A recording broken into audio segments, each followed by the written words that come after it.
Well, good morning, everybody. This is Jamie Silver with Herf Jones. Hope you had a great weekend. On today's episode, number 10, we're going to cover a couple things. We're going to touch on JEA, the election, Thanksgiving, an idea on managing class senior photos, Cubs photos, and a couple reminders this time of year. So to get started, we're going to jump right into JEA. Several of you went this past weekend. We would love to hear your stories about what your experience was like, any photos you might want to share. We have a button here on our website. If you click on this, it'll take you to a form where you can share your experience. Again, it just concluded a couple days ago, and we'd love to hear about your experience. So if you get an opportunity to share, love to see that. Feel free to email me directly, and we can share it here on the podcast as well. So welcome back to those of you who haven't attended, and we'll bring more coverage in the future for those of you who might want to attend in future years. Switching gears to the election. So the election this year, it's exploding on Facebook and all those other media sites, right? We may be getting a little overwhelmed with all the opinions and all that, but the important thing here is, while it may sound intimidating or overwhelming to include in the yearbook, it is a world event and it's important to cover. A couple things I want to share in this election year, to things to consider. One thing, for example, not all, but some high school seniors, 18 years or older, can legally vote for the very first time. That's a pretty cool milestone. That's something neat that you guys could do a feature on, or do some stats or a little sidebar and kind of get some people's opinions on that. Another thing to consider is it's not just the presidential election. Obviously, that's the big topic. That's what we're all sharing our thoughts on, good or bad, and I'm not here to share my opinions. We're simply talking about how to cover it from a journalism perspective in the yearbook. So, one thing to consider is, focus on some local state elections as well as local issues, something at your school. It doesn't just have to be about the presidential election. Clearly, that'll be part of it, but consider some things that you could do to make it more local and more meaningful to your community. So just an example, this is from 4 years ago, a school that did just that. So again, just an example of some layouts and points of view to making sure we're covering this event. But again, not sharing opinions here, just some ideas on how to get coverage included in your yearbook, okay? Another thing to consider is our World Yearbook.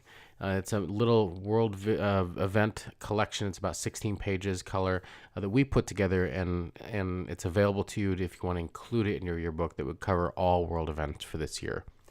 Moving on to that, a little fun thing to download if you're interested.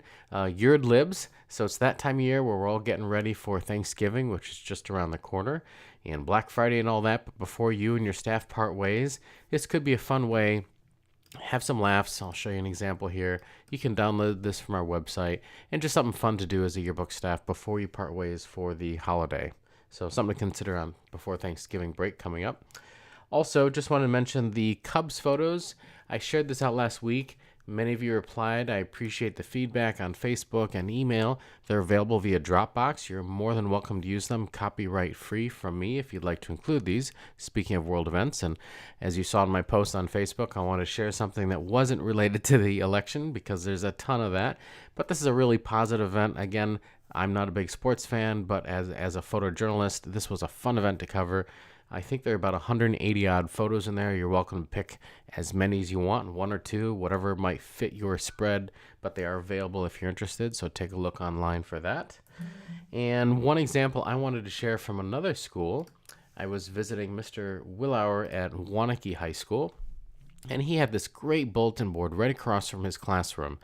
And the idea here was to help manage senior photos, especially if you allow seniors to bring in their own photo from any source, local photo studio, their parents, or the one from school, from your school photographer. So this board he's been doing for a couple years now, and it's huge, so people walking through the hall can see. He has a breakdown here of, if they've paid for their photo, if they've submitted, if it's received, and I'll just zoom in here on this photo here, and you can see, all the photos that will be in the book. This one, highlights. You will not be in the book at all right now. So this is a great way to highlight at a regular routine throughout the school year who's submitted the picture and who hasn't, if they've paid or not. And then this one, he started doing this year, highlighting. This came from the school photographer. And honestly, he mentioned that it's been a good motivator, right?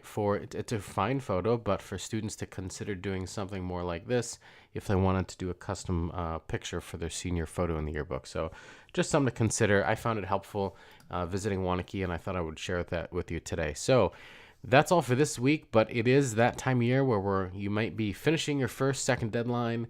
If you have any questions about getting pages in or cover proofs or anything like that, please feel free to reach out. Have a great week, and I look forward to talking with you soon. Thank you.